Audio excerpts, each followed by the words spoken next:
Hello, good morning friends. કેમ છો? તો વિદ્યાર્થી મિત્રો, હવે આજે આપણે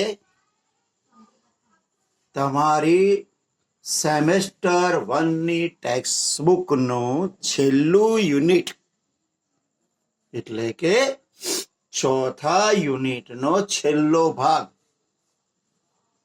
આપણે ભણવાનો છે. આની સાથે તમારી ફર્સ્ટ સેમની ટેક્સ્ટબુક કમ્પ્લીટ થશે. લાસ્ટ ટાઈમ મેં આપને તમારી જે એક્ટિવિટી 7 હતી એના જે ડિફિકલ્ટ વર્ડ્સ હતા એના ઉચ્ચાર અને અર્થ આપ લોકોને આપ્યા હતા. હવે આશા છે કે આ ઉચ્ચાર અને અર્થ તમે લોકોએ તૈયાર કરી લીધા હશે. આપણે આજે તમારી એક્ટિવિટી 7નું ભાષાંતર શીખવાનું છે. ત્યારબાદ એના આધારિત ક્વેશ્ચન આન્સર કે પછી ખરા ખોટા જે છે એ જોવાના છે. તો શરૂ કરીએ એક્ટિવિટી 7, જેનું ટાઇટલ છે અ ડિફરન્ટ એક્સપિરિયન્સ, એટલે કે એક અલગ અનુભવ. I had a bad experience. મને એક ખરાબ અનુભવ થયો. It happened last week. Happened એટલે બન્યું. તે ગયા અઠવાડિયે બન્યું. There was a marriage ceremony in my neighborhood. Marriage ceremony એટલે લગ્નની ઉજવણી અને નેબરહુડ એટલે પડોશમાં. તો મારા પડોશમાં લગ્નની ઉજવણી હતી. There was a lots of noise. Noise એટલે ઘોંઘાટ. ત્યાં ખૂબ જ ઘોંઘાટ હતો. I could not sleep properly. યોગ્ય રીતે. તો હું યોગ્ય રીતે સૂઈ શક્યો નહીં. So I woke up at 8:30. woke up એટલે જાગ્યો. માટે હું 8:30 એટલે કે 8:30 જાગ્યો. I got up quickly. હું ઝડપથી ઉઠી ગયો. And took a shower in a hurry. અને ઉતાવળમાં સ્નાન કર્યું. I had no time to take a cup of tea. એટલે કે મારી પાસે એક કપ ચા લેવાનો પણ સમય નહોતો. It was 10 to 9. હવે 10 to 9 એનો મતલબ 9 વાગ્યામાં, જ્યારે 2 આવે એટલે બાકી કહેવાય એટલી મિનિટ. તો 10 to 9, 9 વાગ્યામાં 10 મિનિટ બાકી હતી. I drove my bike fast. મેં મારી બાઇક ઝડપથી હંકારી. I hoped to reach on time. મને આશા હતી શેની? ટુ રીચ ઓન ટાઈમ, સમયસર પહોંચી જવાની. I accelerated the bike. મેં બાઇકને ઝડપ વધારી. The traffic light was red. હવે ટ્રાફિકની લાઇટ કેવી હતી? લાલ હતી. I failed to stop my bike. હવે લાલ લાઇટ હોય એટલે ગાડી ઊભી રાખવી પડે, પણ શું કહે છે કે હું ગાડી ઊભી રાખવામાં, બાઇક ઊભી રાખવામાં નિષ્ફળ ગયો. એટ ધ ટ્રાફિક સિગ્નલ, તે ટ્રાફિક સિગ્નલ પર. આઈ કન્ટિન્યુ ટુ ડ્રાઈવ ફાસ્ટ. હવે લેખકને મોડું થતું હતું એટલે એમણે શું કર્યું? આઈ કન્ટિન્યુ ટુ ડ્રાઈવ ફાસ્ટ. મેં ઝડપથી ચલાવવાનું ચાલુ રાખ્યું. A policeman stopped me at the next circle. એટલે પછી એક પોલીસ વાળાએ મને બીજા સર્કલ પર રોક્યો. Oh shit, I whispered. હું મનમાં જ ગણગણ્યો, અરે shit. The policeman approached me. એટલે પોલીસ વાળો મારી સામે આવી પહોંચ્યો. ગુડ મોર્નિંગ, સુપ્રભાત. You ran the red light. તમે લાલ લાઇટમાં ચલાવી છે. Can I see your driving licence and papers? શું હું તમારું ડ્રાઇવિંગનું લાયસન્સ અને બીજા કાગળો જોઈ શકું? પ્લીઝ, મહેરબાની કરી. I got off my bike. હું મારા બાઇકમાંથી ઉતરી ગયો. I tapped my back pocket. એટલે મેં મારું પાછળનું ખિસ્સું થપથપાવ્યું. I searched in my bag. મેં મારા થેલામાં પણ જોયું. I peeped into my side case. સાઈડના ખાનામાં પણ મેં ડોક્યું કર્યું. No sign of my wallet. મારા પાકીટની કોઈ જ નિશાનીઓ ત્યાં નહોતી. Excuse me officer. હું દિલગીર છું ઓફિસર, અથવા તો મને માફ કરશો officer. I left my wallet at home. હું મારું વોલેટ ઘરે છોડી દીધું છે, મીન્સ કે ભૂલી ગયો છું. I am in hurry. હું ઉતાવળમાં છું. I sad.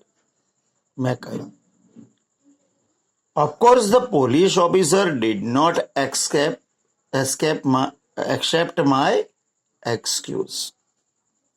હવે સીધી વાત છે. ચોક્કસ પેલા પોલીસ અધિકારીએ મારું બહાનું સ્વીકાર્યું નહીં. He told me. એણે મને કહી દીધું, કીપ યોર બાઇક હિયર. તમારી બાઇક અહીંયા રાખી દો. ગો હોમ, ઘેર જાઓ, and come with the licence. અને લાયસન્સ સાથે પાછા આવો. Luckily I had some coins in my bag. નસીબદાર હતો કે, એટલે કે સદનસીબે મારા કિસ્સામાં કેટલાક સિક્કાઓ હતા. I caught a public transport. મેં એક જાહેર વાહન પહોંચ્યું એન્ડ વેન્ટ બેક હોમ. અને ઘરે પાછો ગયો. At 9:30, 9:30 વાગે, I returned to the officer. હું ઓફિસર પાસે પાછો આવી ગયો. I showed him my driving license and papers. પછી મેં એમને મારું ડ્રાઇવિંગ લાયસન્સ અને કાગળિયાઓ બતાવ્યા. આઈ પેડ ધ ફાઇન, મેં દંડ પણ ચૂકવ્યો.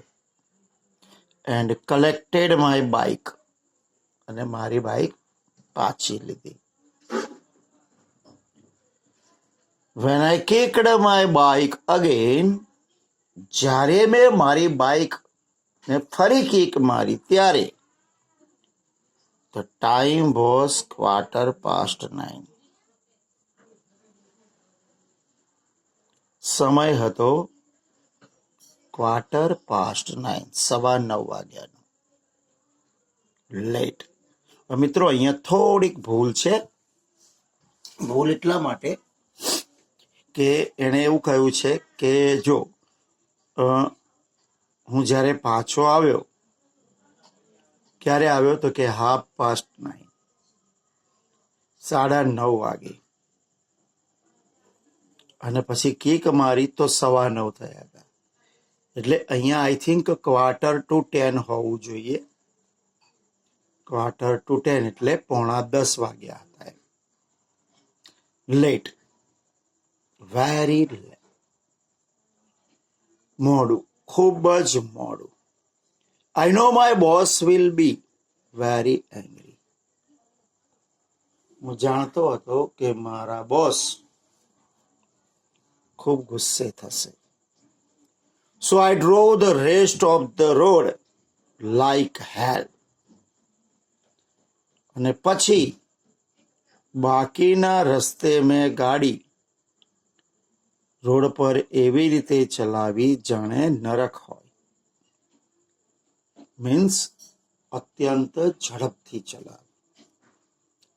Van I arrived at my office, જ્યારે હું મારી ઓફિસે પહોંચ્યો ત્યારે આઈ વોઝ સરપ્રાઇઝડ, મને એકદમ આશ્ચર્ય થઈ ગયું. કેમ તો કે the gate of the office was closed.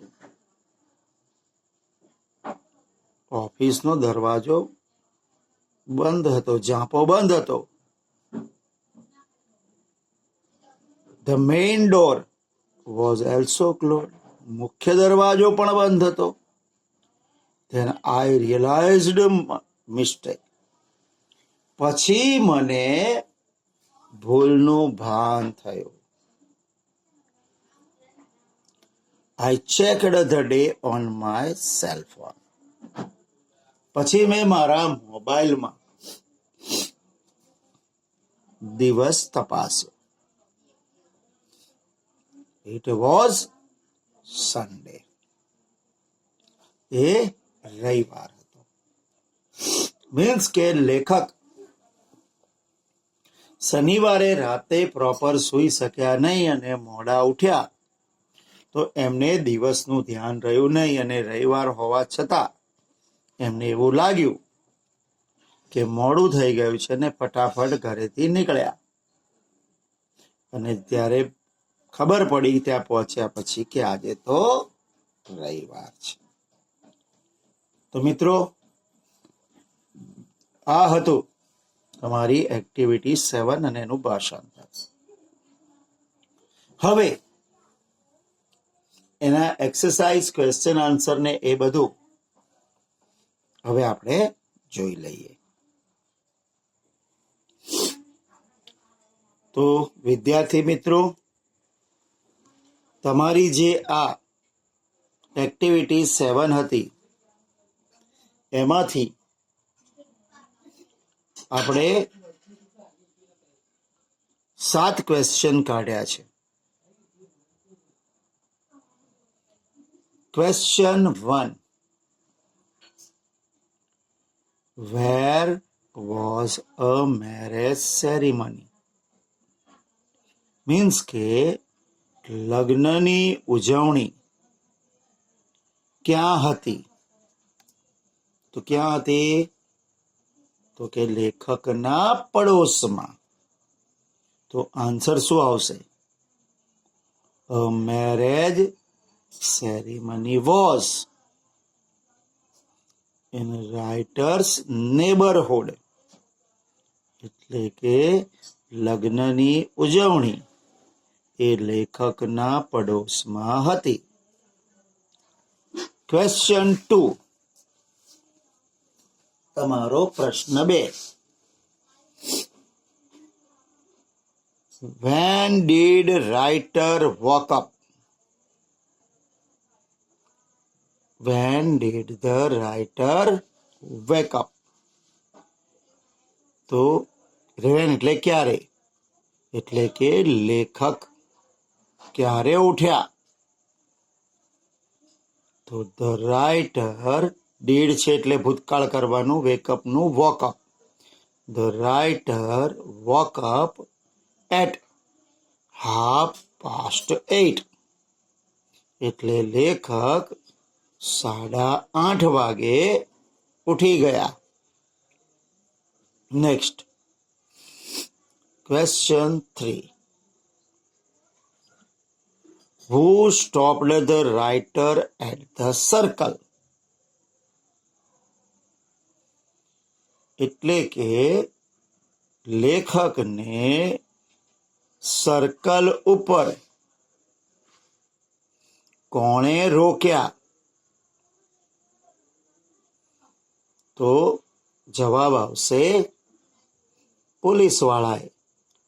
તો આવશે a policeman stopped the writer at the circle.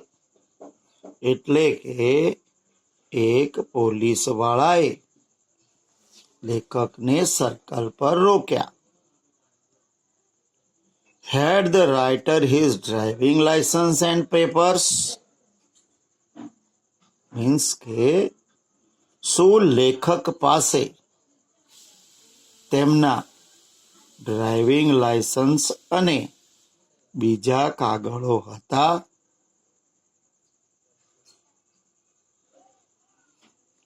તો કે નહોતા, એમની સાથે નહોતા.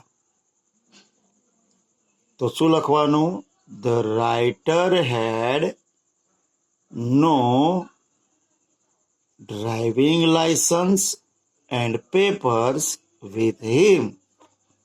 એટલે કે લેખક પાસે તેમનું ડ્રાઇવિંગ લાયસન્સ અને બીજા કાગળો નહોતા. Question 5. The writer went back home by taxi. એટલે કે લેખક ટેક્સી દ્વારા પોતાના ઘરે પાછા ગયા. True or false?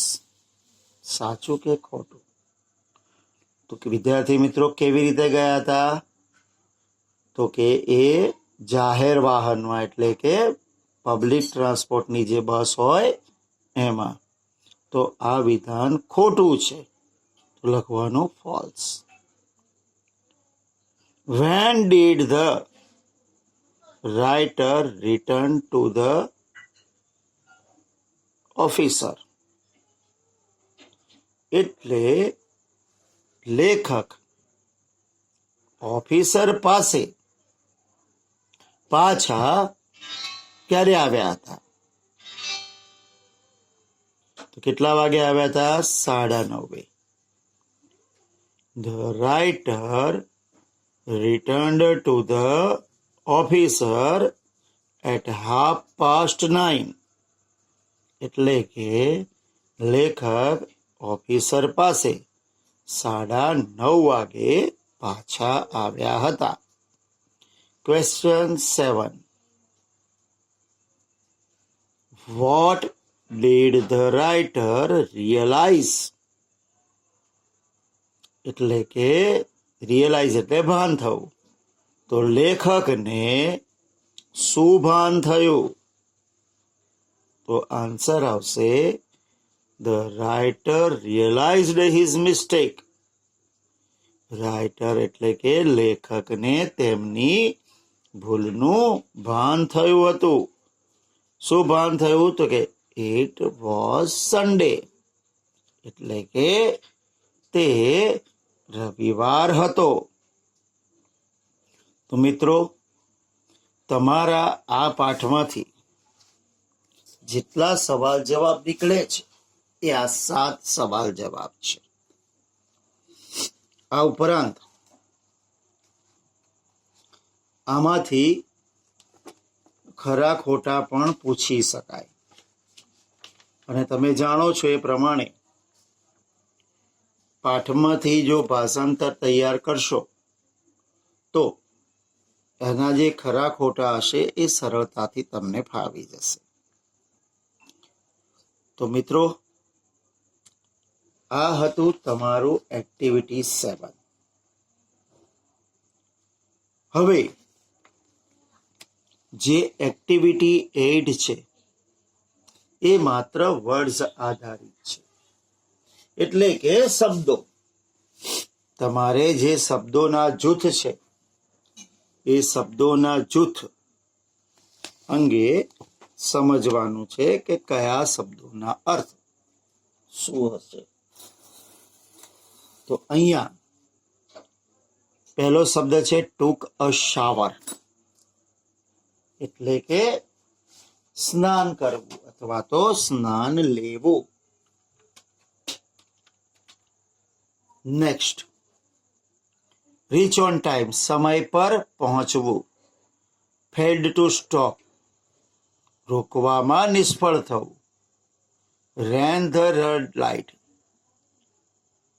લાલ લાઇટને તોડીને જવું. ફેચ ધ લાયસન્સ, ફેચ એટલે લાવવું અથવા લઈ આવવું, લાયસન્સ લઈ આવવું. વેન્ટ બેક હોમ, ઘરે પાછા જવું. પેડ ધ ફાઇન, દંડ ચૂકવવો. કપ ઓફ ટી, ચાનો એક કપ. એક્સક્યુઝ મી, મને માફ કરશો. લાઈક હેલ, નરકની જેમ, એટલે ખૂબ ખરાબ રીતે. તો મિત્રો, આ જે વર્ડ્સ છે એ રોજિંદા જીવનમાં વપરાતા વર્ડ્સનો એક ભાગ છે. તમારે એને સંવાદમાં કઈ રીતે કરી શકાય અથવા તો આ શબ્દનો ઉપયોગ કેવી રીતે કરી શકાય એ જોઈ લેવાનું. હવે નીચેના શબ્દોને મળતા આવતા શબ્દો શોધો. એટલે જો નોઇસ એટલે શું કહેવાય? ઘોંઘાટ. તો ઘોંઘાટ એટલે શું? Loud and unwanted sound. Loud એટલે મોટો અને અનિચ્છનીય અવાજ. વિસ્પર્ડ એટલે ગણગણવું, ધીમેથી બોલવું. તો સ્પોક સોફ્ટલી, ધીમેથી બોલવું. એપ્રોચડ એટલે આવી પહોંચવું. તો કેમ વેરી ક્લોઝર. ફેચ એટલે લઈ આવવું. તો બ્રિંગ. ફાઇન એટલે દંડ. તો money to pay as punishment, એટલે કે પનિશમેન્ટ માટે, સજા માટે ચૂકવવા પડતા પૈસા. તો હવે આપેલી ઘટનાને આધારે જણાવો કે નીચેના વિધાનમાંથી કયું વિધાન સાચું ને ખોટું છે. એટલે અહીંયા લેખકની જગ્યાએ કર્તા તરીકે યુ છે. એટલે યુ એટલે કે રાઇટર સમજી અને તમારે ટ્રુ ફોલ્સ કહો. You reached at the office at 9:30. 9:30 વાગે તમે ઓફિસે પહોંચ્યા. તો કે ખોટું. 9:30 વાગે તો આપણે ઓફિસર પાસે પહોંચ્યા હતા, એટલે false. Your driving licence was in your wallet. તો ડ્રાઇવિંગ લાયસન્સ ખિસ્સામાં હતું. તો કે ના, ક્યાં હતું? ઘરે. તો false. For the first time you went back home by bus. તમે પહેલી વાર ઘરે બસમાં ગયા. તો કે ટ્રુ, સાચું. After shower you enjoyed a cup of tea. નાહ્યા પછી તમે ચા પીધી. તો કે ના, ટાઈમ જ નહોતો ચા પીવાનો. તો false. You stopped your bike at the traffic signal. તમે ટ્રાફિક સિગ્નલ પર તમારી બાઇક રોકી. ખોટું. False. For the second time you went back home on your bike. બીજી વાર તમે તમારી બાઇક પર ઘરે પાછા ગયા? તો કે હા, રિટર્નમાં તો પહેલી વાર બસમાં ગઈ જઈને પાછા આવ્યા, પછી જ્યારે પાછા ગયા ત્યારે તો બાઇક હતી જોડે. True. You forgot the bag home. તમે બેગ ઘેર ભૂલી ગયા હતા. ના. વોલેટ એટલે false. The policeman did not allow you to break the traffic rules. Policeman તમને ટ્રાફિકના રૂલ્સ તોડવાની પરવાનગી આપતા નથી. તો કે સાચું. You had a good slip. તમે બહુ સારું ઊંઘ્યા હતા. તો કે ના, ઘોંઘાટના લીધે ઊંઘ આવી નહોતી. False. The policeman demanded your identity card. પોલીસવાળાએ તમારું ઓળખપત્ર માગ્યું હતું. તો કે ના, પોલીસવાળાએ શું માગ્યું હતું? ડ્રાઇવિંગ લાયસન્સ અને તમારા પેપર્સ. તો મિત્રો, આ ખરા ખોટા હતા. અહીંયા જ્યાં યુ છે ત્યાં તમારે રાઇટર સમજવાનું છે, એટલે કે લેખક. ખરા ખોટા આ પાઠના છે. તો આ ખરા ખોટા, સવાલ જવાબ, એક્ટિવિટી 3 જોઈ લીધી. પછીની જે એક્ટિવિટી છે તેનાથી તમારે કોઈ કામ છે નહીં. પછી રિવિઝનમાં પણ આપણે ફની ટાઉનની પોએમ અને માઉસ વાળું ભણી ગયા હતા. ઘડિયાળ આપણે તમને કેવી રીતે જોવી એ પણ લાસ્ટ લેક્ચરમાં બતાવ્યું હતું. તો મિત્રો, હવે અહીંયા તમારું યુનિટ 4 પતવાની સાથે સાથે સેમેસ્ટર 1ની ટેક્સ્ટ બુક પણ પૂરી થાય છે. આશા રાખું છું કે તમે સેમેસ્ટર 1ની ટેક્સ્ટ બુક એન્જોય કરી હશે અને સાથે સાથે ભણવાની પણ મજા આવી હશે. નેક્સ્ટ ટાઈમ જ્યારે આપણે એક્ઝામ લઈએ ત્યારે 4થો યુનિટ પૂછવાના છીએ. તો આશા છે કે તમે એનું તૈયારી કરી લેજો. તો સેમેસ્ટર 1ની અહીંયા બુક પૂરી કરીએ છીએ. આઈ થિંક તમને બધાને મજા આવી હશે. તો આજે હું રજા લઉં. હવે નેક્સ્ટ લેક્ચર્સમાં આપણે ગ્રામરની સાથે ફરી મળીશું. ત્યાં સુધી આપની રજા લઈએ. આભાર. Thank you. આવજો.